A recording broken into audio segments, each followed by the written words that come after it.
안녕하세요. 자, 앞에 참 삭막한 난초 하나 보이시죠? 제가 엊그제 영상을 일기 관련해서 그 영상을 담을 때, 아, 첫 번째 희생자는 아니죠. 사람이 아니니까 희생 난초가 생긴 것 같다. 푸사리움에 의해서 사망하는 난초가 발생하는 것 같다. 이렇게 말씀을 드렸던 것 같습니다. 자, 굉장히 속도가 빠르죠. 이제 지금 요 끄트머리만 녹이 이렇게 살짝 보이는 정도로, 이건 푸사리움 옥시퍼럼이라는 곰팡이 균에 의해서 우리 구경 썩은병이라고 그러죠. 자, 그전에는 이걸 연부병이라고도 이렇게 또 부르기도 했다라고 제가 말씀을 드린 적이 있었는데요. 자, 이렇게 빨리 갑니다. 굉장히 빠른 속도로 진행이 되고, 여름에는 워낙 속도가 빨라서 오늘 발견했다면 그 난초는 뭐 촉수에 따라서 좀 달라지기는 하겠지만 전체가 다 고사하는 그런 사태가 벌어지는 아주 무서운 병이죠. 춘난을 제가 쭉 키워오면서 가장 무서운 병이 뭐냐라고 한다면 아마 첫 번째로 뽑을 수 있는 게 바로 구강 썩은병이라고 볼 수 있을 것 같습니다. 그 외에도 물론 뭐 다른 것도 있지만 뭐 세균성도 있고 뭐 곰팡이성, 그 외에도 다른 것도 있죠. 그리고 또 뭐 바이러스도 또 굉장하죠. 바이러스도 사실상 그거는 이제 폐기 수순을 밟아야 되니까 그거를 그 중에 그래도 가장 강력한 건 이렇게 눈으로 보잖아요. 이건 그대로 보면서 무너지는 것을 보기 때문에 정말 안타깝기도 하고 참 마음이 좀 거시기 하기도 하지만 분명한 건 굉장히 무서운 병인 건 확실합니다. 자, 이게 오는 이유는 뭐 여러 가지 이야기가 있는데, 아, 예방할 수 있는 먼저 그 순서를 한번 쭉 보실 필요가 있어요. 분주할 때 감염될 가능성이 있고요.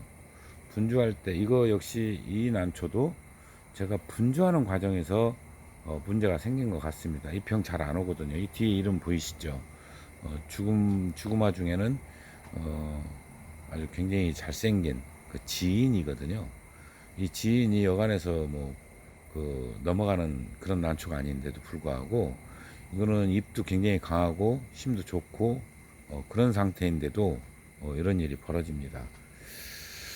자, 그러니까 분주할 때 우리가 충분히 소독을 해야 되는데요. 자칫 그냥 넘어가는 경우가 생깁니다. 그게 가장 큰 원인이 될 수 있고, 그 다음에 이제 우리 관수 시기 굉장히 많이 강조를 하는데, 그 관수를 주었다 일정하지 않고요. 그러니까 좀 많이 줬다, 좀 적게 줬다 이게 되면은 뿌리 굵기가 달라지고 그 다음에 뿌리 어느 끄트머리 생장점을 죽이는 경우가 있습니다. 이때도 감염되는 경우가 종종 발생을 합니다. 그 외에는 이제 공기 중에는 당연히 이, 이 푸사리움균이 날아다니겠죠. 그리고 전체적으로 약한 난초에 침투할 가능성이 있겠죠. 여러 형태의 경로로 감염이 될 가능성은 있습니다. 가장 많이 그러면은 그 중에 이제 가장 많이 감염되는 게 어디냐, 어떤 형태냐, 분주할 때인 것 같습니다. 분주할 때 보통 하나만 딱 분주하지 않죠. 분주를 하려면은 여러 개를 있는데 병주도 함께 분주가 됩니다. 그런데 막상 병주는 따로 해야지 해놓고 한다 하더라도 어, 나중에 보면은 같이 자기도 모르게 같이 하게 되는 경우가 생깁니다. 이때 뭐 가위라든가 핀셋이라든가 이걸 분주하는 그 도구들 이런 재료들에 의해서 감염이 되는 경우가 아주 흔하게 발생하는 것을 알 수가 있었습니다. 저는 이제 제가 하면서 푸사리움 균에 의한 그 구경 썩은병에 썩은병에 감염이 됐다면 아마 10개 중에 대략 한 6개 정도는 그렇게 감염이 됐던 것 같아요. 자, 제가 2018년도 이야기를 했었죠. 그제 말씀을 드렸습니다. 지금 벌써 열대야가 지금 며칠째죠? 이번 주 내내인가요? 계속해서 진행이 되고 있는데 2018년도를 되돌아보면은 열대야가 굉장히 길었었죠. 그때 역시 구경썩은병이 굉장히 많이 발생을 했습니다. 그러니까 저는 바로 전에 그렇게까지 더울 줄 모르고 가을 분갈이로 넘긴 게 있습니다. 올해도 그게 있었죠. 제가 봄에 분갈이를 하면서 가을로 넘겨야 될 것들은 빼고 봄에 해야 될 것만 한다라고 하고 여러분께 보여드렸었죠. 자, 그때도 그런 일이 있었는데 가을에 넘기려고 했던 것들 중에 일부가 왔었습니다. 그거는 분주하고 관계없죠. 그거는 이제 뿌리에 이상이 있었거나 어떤 다른 곰팡이, 그러니까 푸사리움이 아닌 다른 곰팡이에 감염이 돼서 약해졌을 때, 또 아주 스트레스를 많이 받은 상태에서 고온 스트레스를 함께 받았을 때 오는 현상들도 또 역시 바로 구경썩은병이 많이 왔었던 걸로 기억합니다. 제가 평균을 내보면 대략 병충해로 사망하는 춘난이 사망, 춘난이 고사하는 그 확률을 보면은 대략 2% 정도 옵니다. 그러면 100개 중에 한두 개 온다는 뜻이죠. 그런데 그 해 제가 2018년도에는 5%를 넘겼었어요. 한 6, 7% 정도까지 난초가 고사를 했던 걸로 제가 기억이 납니다. 그렇기 때문에 이번에도 그렇게 대비를 해야 되지 않을까라는 생각을 하는 겁니다. 자, 올해 예보는 계속해서 지금 그 열돔 현상이라고 그랬죠. 뭐 티벳 고기압하고 북태평양 고기압이 만났는데 딱 갇혀서 열돔, 이렇게 갇힌 뜨거운 열기가 갇혀서 그대로 유지되는, 어디로 밀려가지도 않고 있는.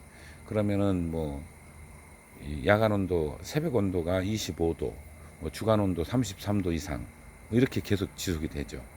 자, 이게 지속이 되면은 춘난이 아직 신화가 다 자라지 않은 상태에서 생장을 서서히 멈춥니다. 멈춘 상태에서 굉장히 힘이 붙이죠.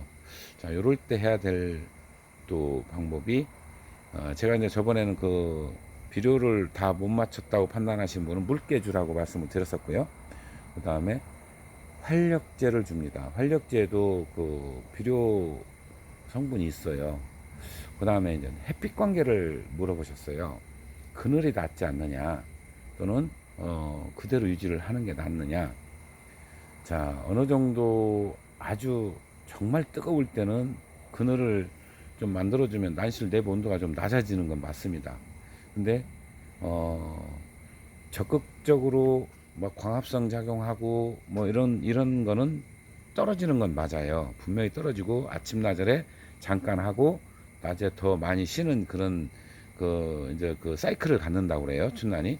그렇게 됐을 때 비교하면은 빛은 어느 정도 그대로 유지를 하는 게 낫다는 뜻이죠. 조금 가려주는 건 뭐 예를 들어 만이면 8천 정도 이렇게까지는 가능할 것 같습니다. 그 밑으로 내리는 건 오히려 더 위험할 수 있습니다.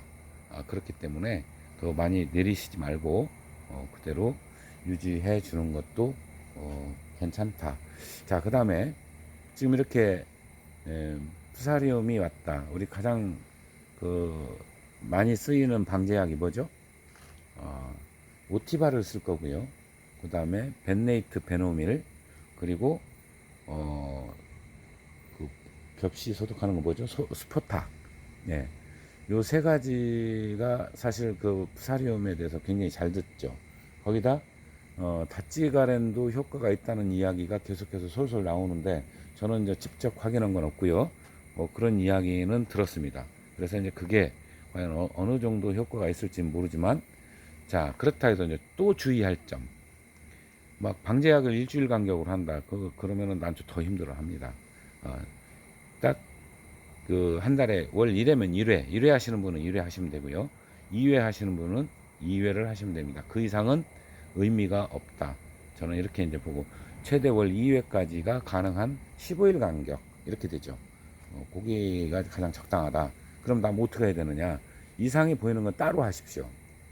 다른 것까지 힘들게 하지 말고, 그 이상 신화가 잘 자라는데 멈추고 약간 밑에가 갈변한다. 바로 의심을 해봐야 됩니다. 예. 그리고 자라다 멈췄다. 이것도 의심을 해봐야 되고요. 지금 이제 멈추는 단계라고 그랬죠. 그런데 잎이 신화가 전개되지 않은 상태에서는 자랍니다. 그래도 자라고 전개됐다면 살짝 멈춤 현상이 벌어진다고 그랬죠. 그건 아니고요. 그러니까 살짝 그 화장토를 떠들어 보고 거기서 확인하시는 게 가장 빠른 방법이겠죠. 자, 이제 저는 하나만 올까라는 생각이 들지 않습니다. 분명히 앞에 보이는 이 난초 중에 또 올 가능성도 얼마든지 있지 않나 이렇게 생각이 들기 때문에 이번에 저 앞에 보이는 요 푸사리움에 감염돼서 먼저 보낸 참, 이 난초 나머지는 그런 일이 없도록 사전에 예방과 원인 이런 것들에 대해서 여러분께 설명을 드렸습니다. 자, 또 다음 시간에 뵙도록 하겠습니다. 감사합니다.